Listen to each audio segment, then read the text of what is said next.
Hey, just finished doing the stucco patch, and I want to share this with you just on the off chance that you guys come across this. Here, let me flip the video around.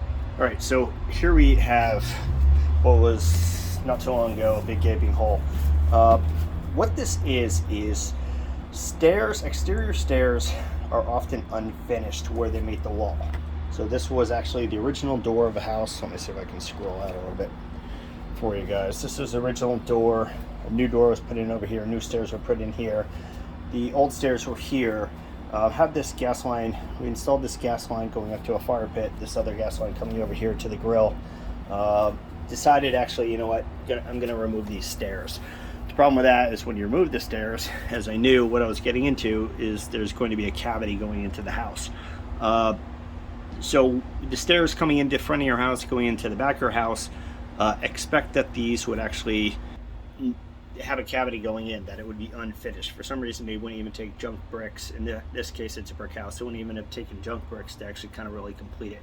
I think they felt that it was supported above the door. So this is original door that we had up here, and it would have the support.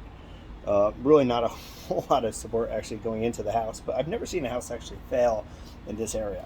But removing the stairs, now I have a big gaping hole, which required me to go ahead and put some insulation. I went ahead and put some insulation in. Well, I want to over insulate it because the whole purpose of stucco here is actually not to keep water out as much as to actually it's porous and to let water get out of the house.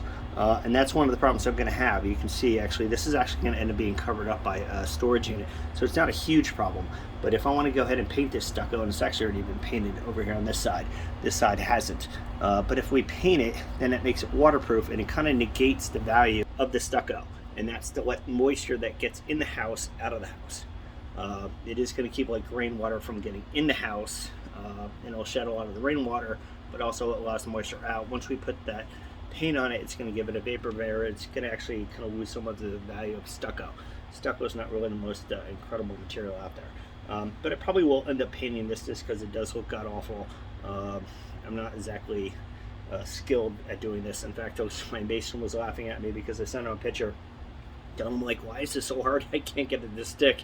He's like, oh no, you'll be fine. Second coat's gonna be fine. It looks great. Joe looks great. FYI, next time don't put your lathe upside down. So what goes on and gets this wall is I put some insulation, some plastic insulation in there. I didn't want anything that would hold water. Tar paper goes against it, a vapor barrier of some kind. I use tar paper, and then a lathe, metal lathe wires under here. I actually don't have any left here to show you guys. Apparently, and I didn't know this, the metal lathe has an upside and has a downside. Well, I went ahead and put it, and I said to him I have a 50-50 chance of getting this right, and I screwed it up. But I put it in upside down. The second coat, however, went on pretty easily. Typically with stucco, we would have 2, possibly 3 coats. A scratch coat, kind of a middle coat, and then a finish coat. With this thing, I just went ahead and just put 2 coats on it. The second coat went on really easily because it just gets very sticky, and just holds to the stucco coat that I put in. But I did have a lot of problems. Actually, looking at this now, I actually see a big miss. This big hole right here that you guys can see that I'm actually going to have to patch up. But that should be. Just wanted to share what's under your stairs.